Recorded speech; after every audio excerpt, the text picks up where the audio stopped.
ہے، اس میں نہ آپ کی کوئی محنت ہے، کوئی دخل نہیں ہے، یہ سود ہے، حرام مطلق ہے، اتنا بڑا حرام ہے جتنی کہ کوئی دوسری شے حرام نہیں۔ شراب سے سینکڑوں گنا، ہزار گنا زیادہ حرام، زنا سے سینکڑوں گنا زیادہ حرام۔ یہ میں نہیں کہہ رہا، محمد رسول اللہ کہہ رہے ہیں صلی اللہ علیہ وسلم۔ الربا 70 حوبا 70 جزءا، اس سود کے گناہ کے 70 حصے ہیں۔ ایسروہا، سب سے ہلکا اس کے مساوی ہے، ان ينكح الرجل امہ، کہ کوئی شخص اپنی ماں کے ساتھ زنا کرے۔ اب حساب کتاب جوڑ لیجئے، ریشو۔ تو دو گناہ ایسے ہیں جن پر اللہ نے فَجَزَاؤُهُ جَهَنَّمُ خَالِدًا فِيهَا، حالانکہ ایمان والے کے لیے ہمیشہ کی جہنم نہیں ہے، نکل آئے گا کسی نہ کسی دن، لیکن قتل اور سود پر اللہ نے کہا جزاؤ جہنم خالدن فیہا، کہ جو سود نہیں چھوڑ، جو قتل کر رہا ہے اس کی جزا جہنم ہے اور یہ ہمیشہ جلے گا، اور سود کھانے والے کے لیے فرمایا کہ یہ جہنم میں ہمیشہ جلے گا۔ اور سب سے بدترین شکل آپ نے سود کھانے والوں کی دیکھی کہ جب آپ معراج میں گئے تو آپ نے دیکھا کچھ لوگ ہیں جن کے پیٹ ہیں جیسے بڑے بڑے گنبد، اس پیٹ کے اندر سانپ چل رہے ہیں جو ان کو اندر سے کاٹ رہے ہیں، اور ان کی چیخ و پکار ہے۔ آپ نے پوچھا یہ کون لوگ ہیں؟ کہ یہ سود کھانے والے۔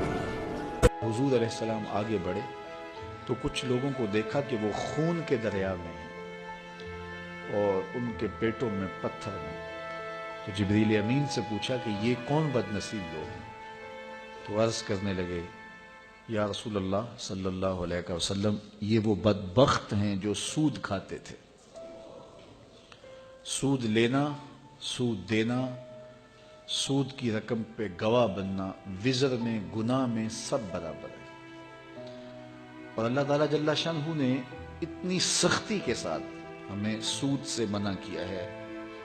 قرآن مجید اٹھا کے دیکھیے، کسی شخص سے اللہ نے اعلان جنگ نہیں کیا، سود خور سے اعلان جنگ کیا۔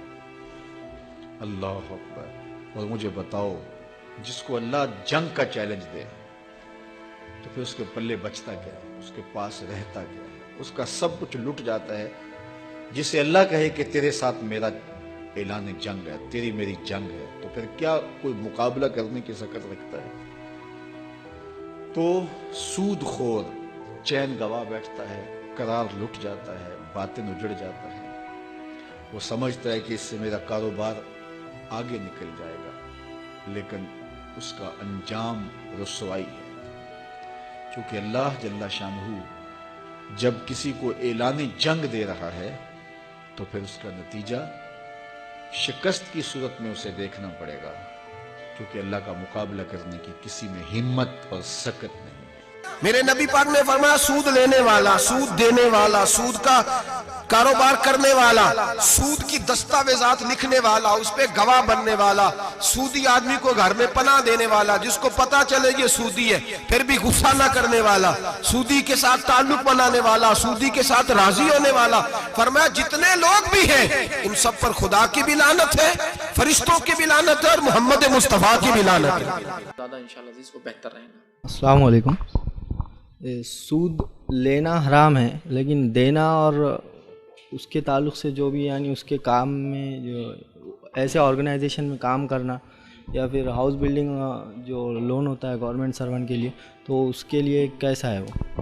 دیکھیے بھائی نے کہا سود کا دینا تو حرام ہے، لینے کا کیا معاملہ؟ تو دیکھیے سود کا لینا اور دینا اور اس کا لکھنا، اس میں گواہی دینا، یہ تمام چیزیں حرام ہیں اندر کی۔ اور آپ سن کی ایک حدیث میں فرمایا سود کا لینے والا اور دینے والا اور اس پہ گواہ بننا چاروں بھی گناہ میں برابر ہے۔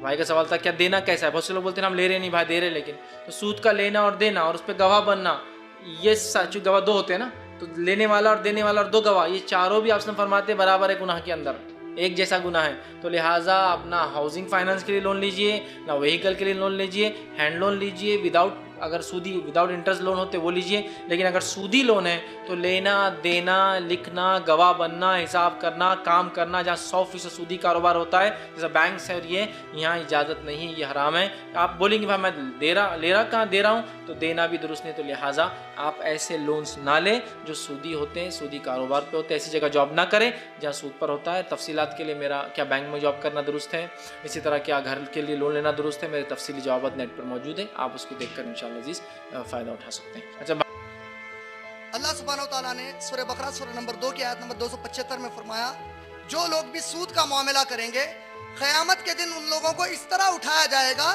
جس طرح شیطان نے انہیں چھو کر پاگل کر دیا. نبی اکرم صلی اللہ علیہ وسلم نے فرمایا 10 قسم کے لوگ سود کے معاملے میں برابر کے گنہگار ہیں.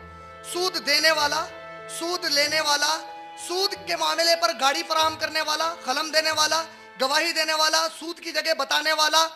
10 قسم کے لوگ. اس میں سے جو سب سے چھوٹا ہے, آپ جانتے ہیں 10واں کون ہے؟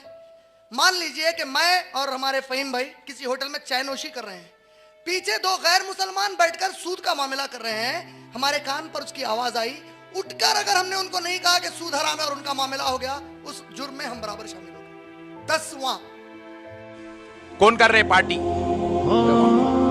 پورے نوجوان مل کے کر رہے. میں بولا تو 6 مہینے سے کام کچھ نہیں جا رہا, تیرے کنے پیسے کہاں سے آئے؟ Point to be noted. ہنس کے سنو, رو کے سنو, لوٹ کے سنو, قسم خدا کی بات تو پکی ہے. تو 6 مہینے سے کام کو نہیں جا رہا, تیرے پاس پیسے آئے کہاں سے؟ پٹھا بولا دکھتی رکھ پہ اتنا دبا کے پکڑ دے.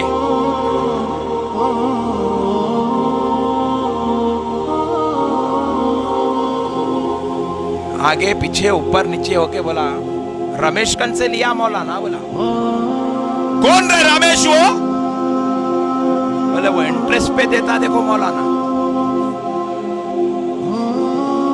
ارے نوجوانوں کہاں جا رہے ہو تم؟ سود پہ پیسے لے کے افطار پارٹی کرتے ہو,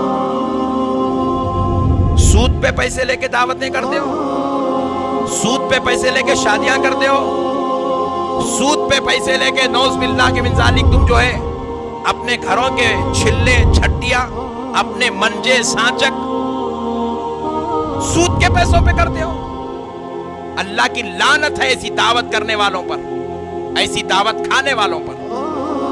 میں نے کہا بدبختے, تیرے حرام کا پیسہ, سود کا پیسہ, منحوس پیسہ, جس کے تعلق سے رسول اللہ رب العزت اپنے مقدس کلام قرآن میں ارشاد فرماتا ہے, سود لینے والا, سود دینے والا, سود دلانے والا, انٹرسٹ پہ پیسہ لینے والا, انٹرسٹ پہ پیسہ دینے والا, انٹرسٹ پہ پیسہ دلانے والا, تینوں. بروکر بھی ہے بیچ میں, تینوں. اللہ کہہ رہا ہے تیار رہو, اللہ اور اس کا رسول تم سے جہاد کرنے والا ہے. خدا کی قسم, اللہ نے اتنا جلالی خطاب قرآن کی 6600 آیات میں کہیں پر بھی نہیں فرمایا جتنا سود خوروں کے لیے اللہ نے جلالی خطاب فرمایا ہے. بیویوں کے سونے رہن پہ ڈال کر پیسے لاتے ہو, گھروں کے سامان اکھاڑ کر لے جا کر رہن سنٹروں میں رہن رکھتے ہو اور پیسے لا کر گھروں میں بچوں کو کھانا کھلاتے ہو, رمضان کی عید کے کپڑے سود پہ بناتے ہو, بچیوں کا نکاح سود پہ کرتے ہو. اللہ کی لعنت ہے ایسے مسلمان پر جو سود کو اتنا آسان بنا کر مسلمان معاشرہ بربادی اور تباہی کے دہانے پر کھڑا ہوا ہے. مسلمان تباہ ہو رہا ہے, برباد ہو رہا ہے, نیست و نابود ہو رہا ہے. دوستو سنو, آج ہمارے گھروں میں بچہ پیدا ہوتا ہے 8 سال 10 سال کا ہے, للہیت نظر نہیں آ رہی ہے, دینداری نظر نہیں آ رہی ہے, زبان پہ اللہ اور اس کے رسول کے کلمات نظر نہیں آ رہے. اس بچے کی زبان پر گالیاں, خنڈا گردی, اس کی طبیعت میں ڈکیتی نظر آ رہی ہے, لوگوں کو چھرے پھونکنے کی پلاننگ کر رہا ہے. 17 سال کی عمر میں ہمارا نوجوان جیلوں میں بیٹھا ہوا ہے. 18-20 سال کی عمر میں نوجوان ڈرگز, گانجا, افیم کا شکار ہو چکا ہے. چھوٹی چھوٹی عمروں میں نوجوان برباد, تباہ ہو رہے ہیں. بات کیا ہے؟ سن لے خدا کی قسم, میرا اپنا جائزہ ہے, سمجھ میں آئے تو لے ورنہ واپس. سنو دوستو, باپ اپنی بیٹی کا نکاح کرنے کے لیے سود خور کے پاس جاتا ہے, 2 لاکھ 4 لاکھ 5 لاکھ روپیہ سود پہ لے آتا ہے, لے آ کر نکاح خانی کا کھانا بنا رہا ہے, شادی کا کھانا بنا.